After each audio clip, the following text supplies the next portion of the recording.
Good morning and welcome to this new lesson.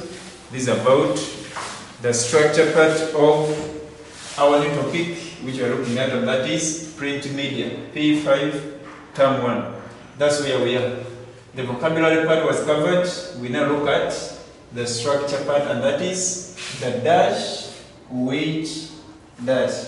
In other words, we are strictly looking at how best we can use which to join sentences. Which is one of the examples of relative pronouns. They are called relative pronouns. Why is it called a relative pronoun? It's called a relative pronoun because it is used to join relative clauses. We'll get a lot more information about relative clauses and how they are joined using other kinds of relative pronouns in our other classes, if not P5 itself. So let's look at the use of which. Examples, we have number one as the article appeared in P.5 newspaper. It was suddenly. The article appeared in P.5 newspaper. It was suddenly. Rewrite the sentence using which, and our answer is here. The article which appeared in P.5 newspaper was suddenly. The article which appeared in P.5 newspaper was suddenly. We have another example which I may not write on the board. The media house was closed. It published a false story against the president. The media house was closed. It published a false story against the president. So answer will be the media house which published a false story against the president was closed. The media house which published a false story against the president was closed. That's how best you can use which to join different clauses or different sentences that are given to us. So, having looked at those two examples, one is written, the other has been oral. Much as it is oral in this lesson, it is written in your workbook. You have it in your workbook on page 33. So, we now have an activity which is on the same page, 33. You're going to read, understand those questions, and rewrite them using which. You're going to write the given sentences on page 33 using which in our activity. Good luck as you try out that activity. Always refer to the examples and how things have been done in examples before you do the activity. Next, let's look at one of the tenses that are supposed to be taught to us in P5, and that is the future simple. Some people may call it the future simple tense, which is okay. Teacher Mandy prefers calling it the future simple. So, the future simple, that tense which is used to talk about activities that will occur in the time ahead. I'm saying we use the future simple to talk about activities or actions that will happen in the time ahead, that is, in the future. Time ahead is the future. So, there's a specific pattern we are meant to follow when constructing our sentences in the future simple. Meaning, if you don't have these words, then just know your sentence is not in the future simple. Which words are they that we must have in our sentences in the future simple? We have words like will, words like shall, plus infinitive, or plus an infinitive verb. What is an infinitive verb? That's the question you may have in your brain. What is an infinitive? What do you mean by infinitive, teacher? An infinitive is a verb like go, sit, work,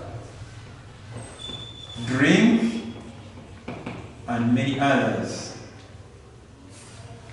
What about went? Went is not an infinitive. Why? Infinitive verbs are supposed to be in their natural form or in their base form. Base form, that form of a verb where nothing more has been added, is called the infinitive form. For example, if drink has not yet changed to drunk, then drink is in infinitive form. If work has not yet changed to working or worked, just know work is the infinitive form. So the infinitive is the form of the verb we are supposed to be using in the future simple. So let's look at the subject and the helping verb. Different subjects take different helping verbs in the future simple. We have the subject this side and the helping verb it takes the other side. If the subject or the doer in your sentence is it, or she, or he, or you, or they, how many pronouns are those? 1, 2, 3, 4, 5. 5 pronouns in this category. It, he, she, they, you. Take only will. You risk and put there shall after she. We ask you which English you're speaking or which English you're writing. You risk and use the shall after they. They shall. People ask you, which kind of language are you speaking? It should not be English. So we say, it will. He will. She will. They will. Or you will. Let me say something before I take you to the next part. Will is used with all subjects. Will can be used with all subjects, whereas shall is used with only 2 subjects. Whichever subject you can think of, be it a person's name, be it a company name, be it a school name, be it a chair, or any other noun you may think of, you can use will. But shall is only used with I and we. I and we take shall, but they also take will. Like that teacher just explained, will can be used with any noun you can think of, with any subject you can think of. So when I say, I will go to school tomorrow, 100% correct. If I say, we will mop the classroom, very correct. I can also say, we shall mop the classroom. But nowadays people like will. Yes, especially those people come from America. Okay. That's about the future simple. But before I take you to the passive, I want to say we have an activity about that, and that's the activity on page 37. Page 37, you'll get an activity about the future simple. Page 37. Yeah. We have a filling activity, and on the same page, the teacher will talk about what is on the board, right from page 37. That's where the story begins. The story of the passive voice of the future simple. The passive voice of the future simple. Yes, we know that in the passive voice, sentences begin with the object. Whereas in the active voice, sentences begin with the subject. So the passive voice of the future simple is formed from that pattern we saw on the board, which is will be or shall be plus P.5. P.5 is the short form of this, past participle verb. The past participle verb. Those who have dictionaries or different textbooks with irregular verbs, you'll discover that in the list of irregular verbs you have this column. One here, then 2 past tense, and 3 past what? Sorry, past participle.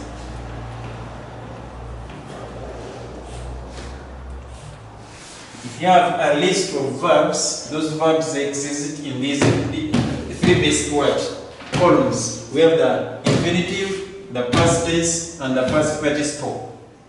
The past participle is that very area where we are going to pick all our answers, all our verbs that we are going to use in the passive voice. The passive voice of the future simple is formed from will be or shall be plus a past participle verb. Look at this. We have verbs like beat, words like have, words like sing, words like clean, Change beat to past, you'll get beat. He beat me here. Change beat to past participle, you'll get this, beaten. Beaten. Next we have itself. Past tense is had. I had a book last week. Past participle should remain had. I have had lunch. Had is that verb is in the past participle. Sing in the past tense is S-A-N-G, which is sung. Then past participle is S-U-N-G, which is again sung. Then clean changes to cleaned in the past. And cleaned, still cleaned in the past participle. Such verbs that have ed endings in the past tense and past participle are known as regular verbs. Regular verbs. So this column is where we are going to have our center of interest. The past participle. When you check that list of verbs, you discover there is that past participle column, and that's where you're going to be getting your answers. For example, if my question has sing, and I need to change it to passive, you're going to change sing to sang. We are going to look at the example given here, and we see. Maybe I add this word draw. Past tense, D-R-E-W, which is draw. Then past participle is draw. See what is happening in example 1. The cartoonist will draw political pictures tomorrow. The cartoonist will draw political pictures tomorrow. Our answer is political pictures will be drawn. Will be seen here. Drawn, which is our past participle. Drawn by a cartoonist tomorrow. I repeat, political pictures will be drawn by a cartoonist tomorrow. From draw, which is given in the infinitive, to draw, which is the past participle of draw. I believe you now got me. So to answer this activity on page 38 correctly, you need to refer to the list of verbs as given in your dictionary or in your textbook. We have an activity about the passive voice of the future simple, and that activity will be got or will be found on page 38. Success as you try out that.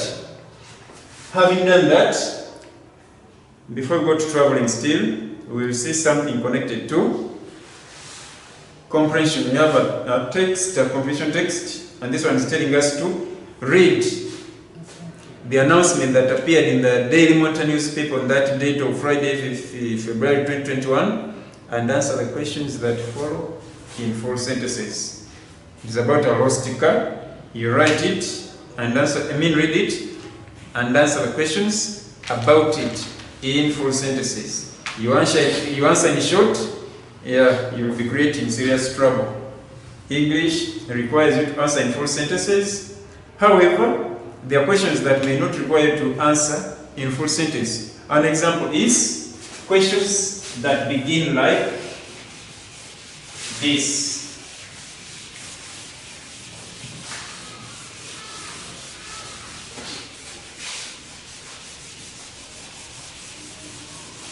Some questions require to answer in full sentences, whereas others do not. An example is here. If I say write, let me use exactly what is in the booklet. Write the dash of the lost car. Yes, write the registration number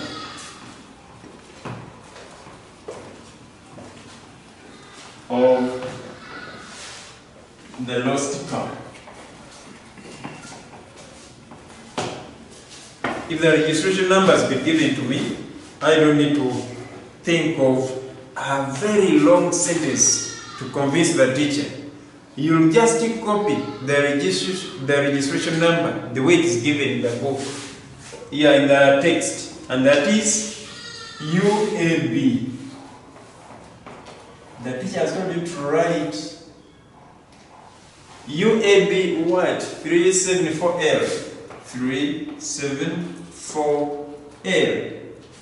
That is, you're now answering the question which requires you to just write. Which other questions require me to write in short? Questions that begin with words like mention, give, suggest.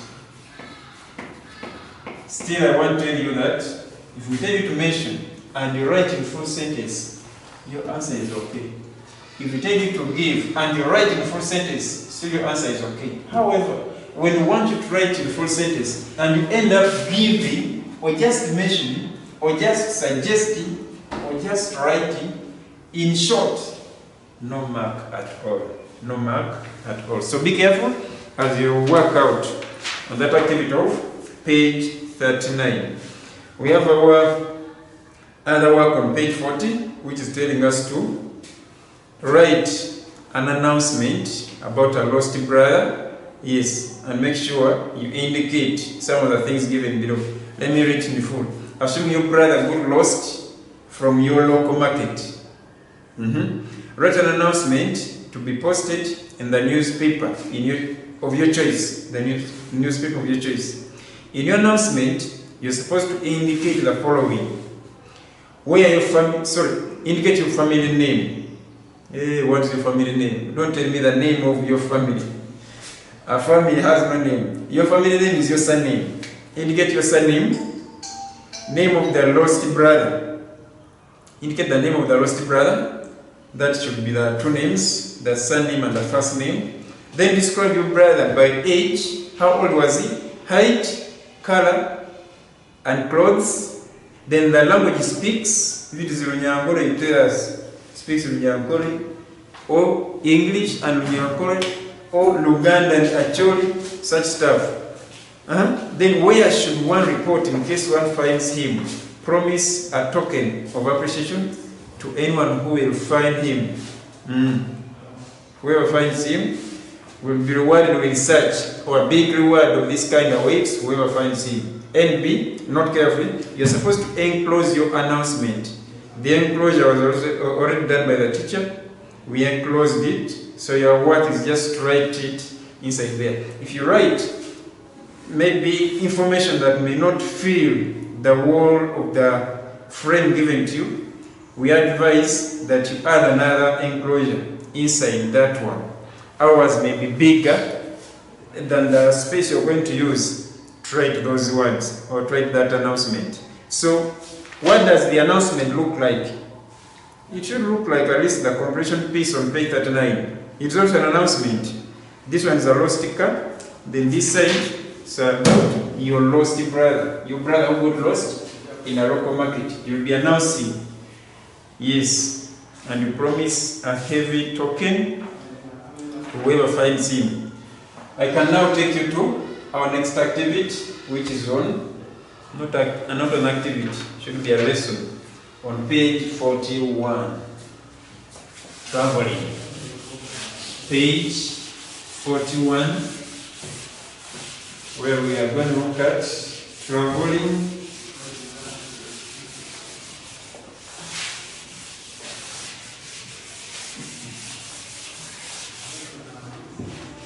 Traveling is our next topic, and it begins with the vocabulary, just like any other topic of English. We have the new words to use in traveling, and that is conductor, seat, travel, alight, further, reduce, ticket, reach, departure, check the spelling of departure with the R before T, passenger, taxi, fare, destination, cyclist, luggage, and lastly, first. Maybe I should say something about these words, although they are already defined. The definitions are given in our workbooks on page 41, but the teacher can say something more about the word because I don't want to write what is already in your books. Who is a conductor? That person who collects money in a taxi. Yeah, is a conductor. Conductor, we talk about a conductor in a taxi who should be a man Whereas this, the opposite of conductor, should be a lady, and that is a conductress. The conductress collects money in a taxi or a bus. Whoever is traveling by public means is supposed to pay money that is paid for transport, and that is the fare. So fare is money paid for transport. If you pay that money to a man, that's a conductor. If you pay the fare to a woman, you are paid it to the conductress. Yes. Next is the word about a light. A light. A light, get off. What's to a light? That's to get off. To get off a vehicle, especially when you have reached your destination. If you get off a vehicle when you have reached your destination, we say you have alighted from it. You alight from. You alight from. What's the opposite of alight? Alight has its opposite as board. B-O-A-R-D. Yes. You board, when you reach your destination, you alight from the taxi. Okay? Or you alight from any other vehicle you may think of. Next, which other word? We have father, F-A-R-T-H-E-R. And father is the comparative form of far. So far changes to father and farthest. Yeah. I traveled farther and farther in my adventure. I traveled farther and farther in my adventure. So farther to farthest. Yes. Just repeated that one. What about to reduce, ticket, reach, passenger, departure? Departure, should I give you the opposite of departure? Yes. Departure may be needed. The opposite of departure is arrival. In fact, departure is the abstract noun from depart. To start your journey is to depart, or to leave a place, to depart. Then the opposite of depart as a verb will be arrival, not arrive. Arrive. Both depart and arrive are verbs. Both departure and arrival are nouns, abstract nouns. What's the short form of departure? Pay attention. D-E-P dot. What's the short form of arrival? A-R-R dot. I believe that should be enough.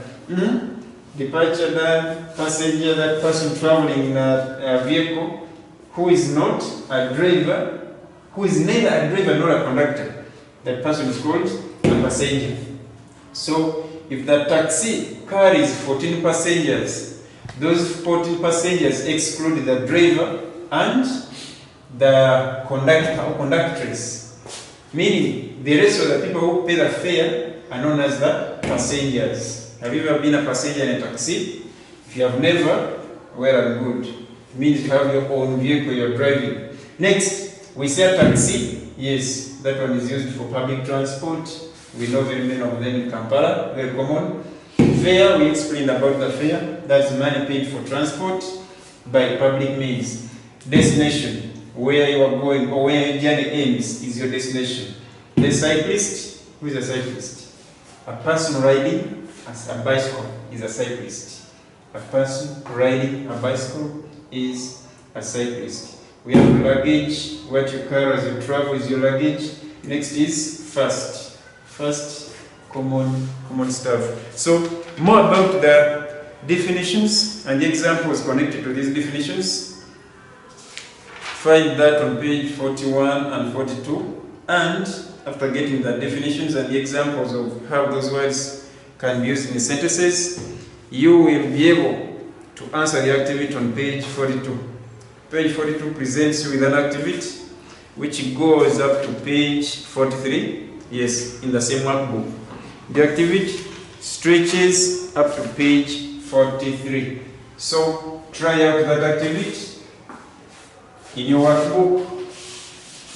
Yes, as you work out stuff connected to word formation and transformation from our topic, traveling. Next we see a conjunction, and that is using while. Using while. Let's see examples. We have example telling us we were traveling. My baby sister started crying. We were traveling. My baby sister started crying. Begin while. While we were traveling, my baby sister started crying. While we were traveling, my baby sister started crying. Do we need 1,000 examples about this? Obviously no. The second one should be from our workbook. It also has only one, which is okay. So what we see? We see while we were traveling, there is a comma after the first clause. Before you think of the next one, my baby sister started crying. Put a comma before you put the second clause or the second part of the sentence. See, adverbs are categorized depending on the kind of questions they answer. And an adverb is given its name depending on the kind of question it answers. For example, we have different kinds of adverbs, where number moja or number one is adverbs of time. Adverbs of time. And which question do adverbs of time answer? They answer the question, when. The answer, when I ask you, when did you write this work? And you say, I wrote this work yesterday. You have used an adverb of time in your answer. You have used an adverb of time in your answer because you're answering the question, when. Meaning, yesterday is an example of an adverb of time. When will you fetch water? The question is when. And yes, it is, I'm going to fetch water now. So now is an adverb of time. I'm going to fetch water now. Now becomes our adverb of time. So the adverbs of time tell us when actions are done. Next, adverbs of place. Adverbs of place. Adverbs of place also modify verbs by telling us where those verbs happened. They answer the question, where. Where did you find the man? I found the man somewhere. I will not tell you, but just now I found him somewhere. I found him at the market. I found the man at the market. So at the market becomes your adverb of place because it's answering the question of where.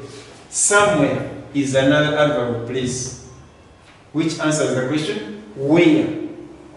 Where should I put this room? Where should I put this room? Okay, put it anywhere. Anywhere becomes our adverb of place. It's answering the question where. Okay, category 3 is about adverbs of degree.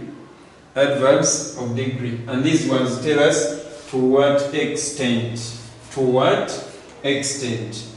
Okay, adverbs of degree are also, okay, some people call them adverbs of, okay, let's look at the examples of adverbs of degree. We have words like so, words like very, and words like to. We'll look into the details of this later. But so, very, to are all adverbs of degree. Okay, next we have adverbs of frequency, and these ones tell us how often things are done, how often actions are done. Those are called adverbs of frequency. One will ask you, how often do you eat meat? How often do you eat meat? And your answer may be, I eat meat daily. I eat meat daily. Daily becomes your adverb of frequency because it is answering the question, how often? How often do you eat meat? I eat meat daily. Another one can answer the question using the word rarely. I rarely eat meat. So rarely becomes our adverb of frequency. One may say, I always eat meat. Yeah, always is our adverb of time, adverb of frequency. One can use often. She often talks loudly. She often talks loudly.